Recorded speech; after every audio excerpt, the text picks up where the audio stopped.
What are the challenges of a politicized public health ecosystem? I think I will approach that by challenging the notion of I love politicized, that. because I don't think you mean politicized. I think you mean partisan and ideologically driven divides in the ecosystem, which I think is different than political. By political, what I mean is understanding that the decisions we make as a society about how we structure the world we live in matters.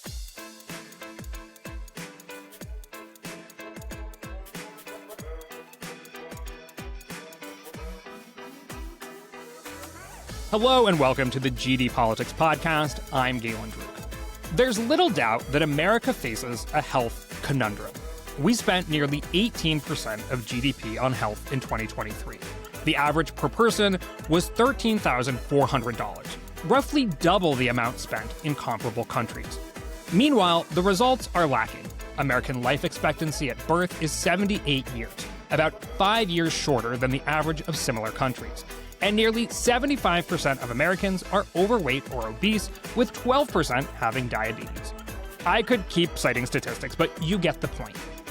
The Trump administration has set out to, in its own words, make America healthy again.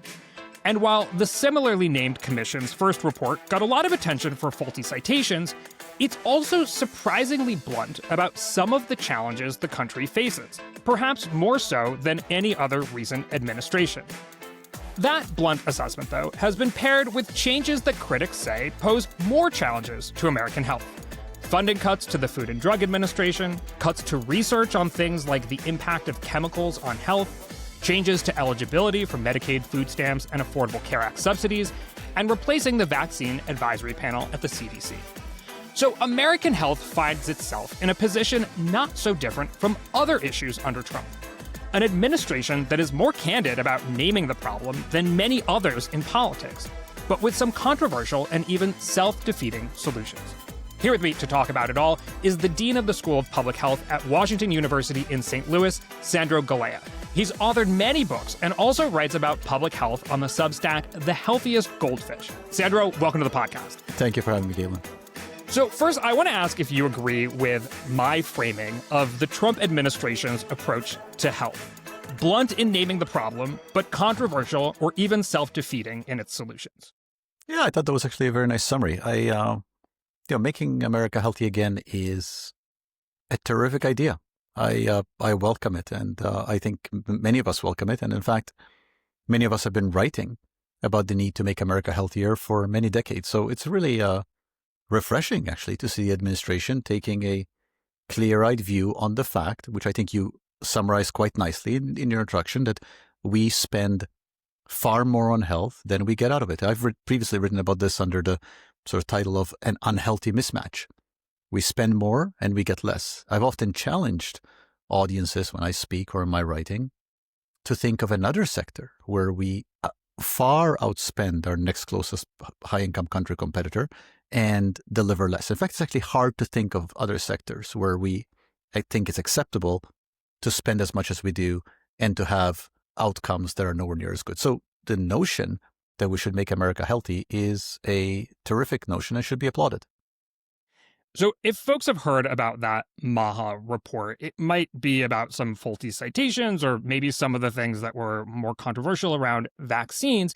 But when I started reading it, I thought, wow, like when Michelle Obama started talking about healthy food and labeling added sugar, she sparked a backlash from the right and parts of the food industry. And here's a commission led by the Secretary of Health and Human Services of a Republican administration, really just laying into America's health problems. And so I want to read a little bit from that report. This is going to take a second, but I think it's worthwhile so that folks get a sense of the problem as the Trump administration sees it in its own report addressing children's health. So here's how they lay it out. First, poor diet. The American diet has shifted dramatically toward ultra-processed foods, leading to nutrient depletion, increased caloric intake, and exposure to harmful additives. Nearly 70% of children's calories now come from ultra-processed foods, contributing to obesity, diabetes, and other chronic conditions. Next, Aggregation of environmental chemicals. Children are exposed to an increasing number of synthetic chemicals, some of which have been linked to developmental issues and chronic disease. The current regulatory framework should be continually evaluated to ensure that chemicals and other exposures do not interact together to pose a threat to the health of our children. Third, lack of physical activity and chronic stress.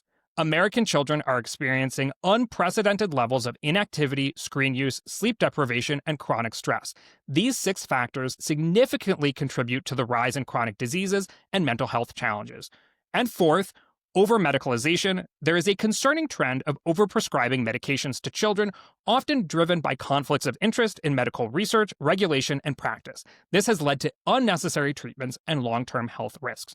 Those are the 4 main issues as they lay them out. They also go on to talk about the threats to children's health from industrialization, from corporate capture of agencies. They call out sugar over and over again, at one point citing, quote, a recent study published in Nature Medicine estimated that sugar-sweetened beverages alone may be responsible for about 1.2 million new cases of heart disease and 340,000 deaths worldwide in 2020 alone. What do you make of that framing of the problem from that MAHA report?